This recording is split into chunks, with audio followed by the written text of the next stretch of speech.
Ladies and gentlemen, how's it going? It is so good to see all of your beautiful faces once again. My name is Mike, the CPA. This is my sidekick, Chipper. I'm here. Welcome back to Money in Life TV.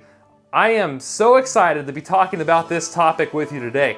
Now, this topic is actually a subscriber requested topic. If you're looking on how to land your first job after college in accounting, and this, by the way, the networking tips I'm going to be talking about today in this video will help you land a job in almost any profession you can think of. However, the question was specifically related to Mike, how can I land my first job in accounting right after college? I'm going to give you some solid tips, very practical advice that you can implement in your own life to help you network more professionally and increase your odds of landing your first job after college. By the way, if you're brand new to this channel, I just want to take a moment to say welcome.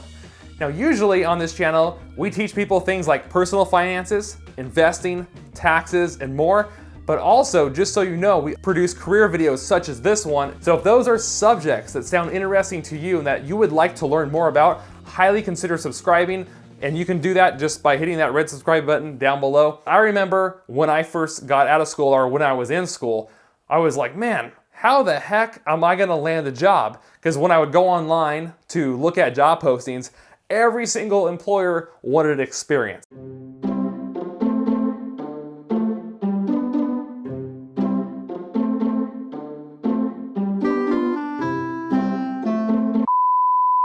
And I didn't have it. And so what I found though is if you can get your foot in the door to an internship opportunity or something like that, then you can gain experience. And that is what these networking tips are really designed to do. I highly encourage you to watch this whole video from start to finish. I really think it's gonna be worth your time. And just so you guys know, I've been working in accounting for 6 to 7 years now. And so I've been on both sides. I've been on the side where I had no experience, didn't know how to get my first job in accounting, and now I've been on the recruiting side as well, where I'm going to college recruiting events and things like that. Now, if you're wondering if you should be taking notes on this, I would encourage you to do so. However, I'm actually going to provide you with the notes. I kind of made this as a script for this video, kind of an outline, and so while I was at it, I was like, well, why don't I just give this to you guys, and I can just kind of use this to stay on point and provide you with some valuable advice. So in the description section down below of this video, which you can check out at any time, you can find this available for download. It's completely free. It's 2 pages worth of notes that I've produced that are gonna help you with all of these pointers I'm gonna talk about in this video.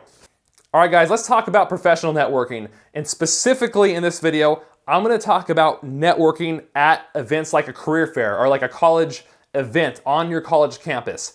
And if you're wondering, like I used to wonder, what's the secret to getting a job in accounting right out of college?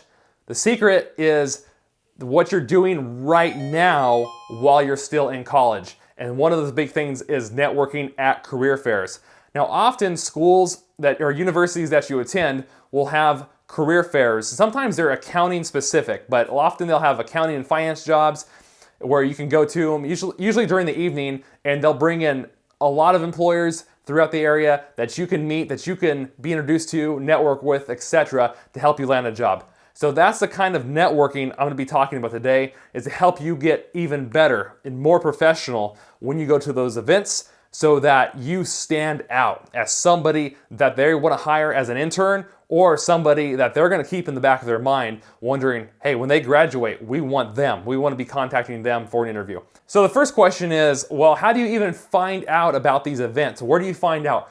Well, often universities or colleges will have a career center. At least that's what they called it when I was going to college, is they had this department at the college that was completely dedicated to helping students get ready to get jobs. So to help them with their resume, help them network, let them know of upcoming events. Contact somebody at your office or at the office at your school, or check with one of your professors. Say, hey, do we have a career center on campus? Is there anybody who can help me find out when the next career event's coming up?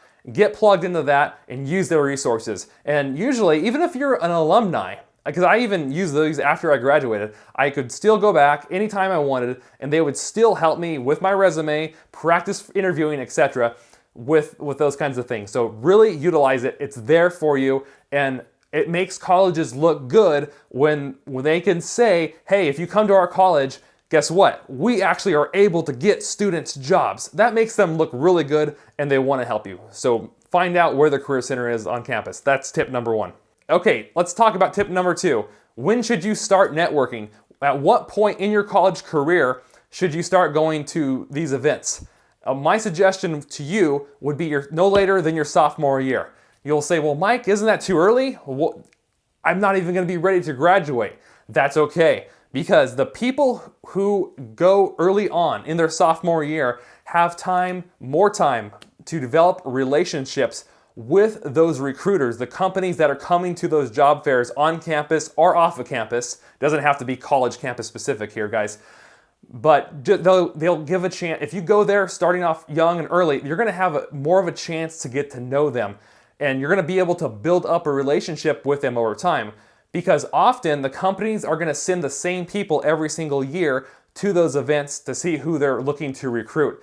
And to be honest, that's one of the main reasons I have the job I have today, is because the head of HR was always at those recruiting events. And over the span of a few years, even when I first met her, I wasn't ready to graduate, but over the course of those years, I would always go to those recruiting events while I was at college, and I would take advantage of them, and she got to know me. And so when I became available and looking for a job, she felt comfortable contacting me for an interview, and I've been working at that firm now for over 6 years.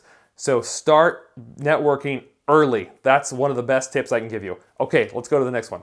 Okay, tip number 3. Let's get into some specifics here. Usually, you're gonna know what employers are coming to these networking events, especially if they're gonna be on a college campus. And you can often find out, like I said, if you get in touch with your career center or the department at your college who does that kind of stuff. They'll usually have a pamphlet or flyer to give you some sort of idea, or on their school website, so you can get an idea of which employers are gonna be there that night. And so my suggestion for you is think like a marketing person. So do you think a professional person in marketing wants every customer? Initially you might think yes, but the answer is no. A marketing person, somebody who's a professional marketer, is gonna target certain customers.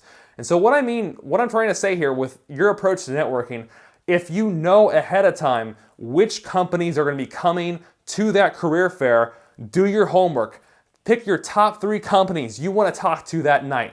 The ones that are most important to you, the ones you would most likely wanna have a chance to work for, and go online and study their website, study a few things about them, write some notes down.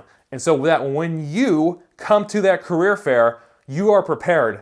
And when you're talking to them, you can ask them very specific questions about their organization that are gonna blow them away, because most students who are attending those events, I can tell you from my experience as a recruiter, aren't asking questions about the company itself. And so when somebody comes to me when I'm at a recruiting event and asks me a very specific question about the company I work at, I am blown away, because that instantly tells me that they are prepared. This person is professional, they're taking a professional approach, and they're prepared, and that's already starts to make me think that there's somebody I would like to interview or somebody I can count on. Tip number 4, you wouldn't think I would have to talk about this, but I actually do. And tip number 4 is look professional. Look and dress professional. So what I see students doing is when there's these recruiting events, there might be 50 to 100 students at these things.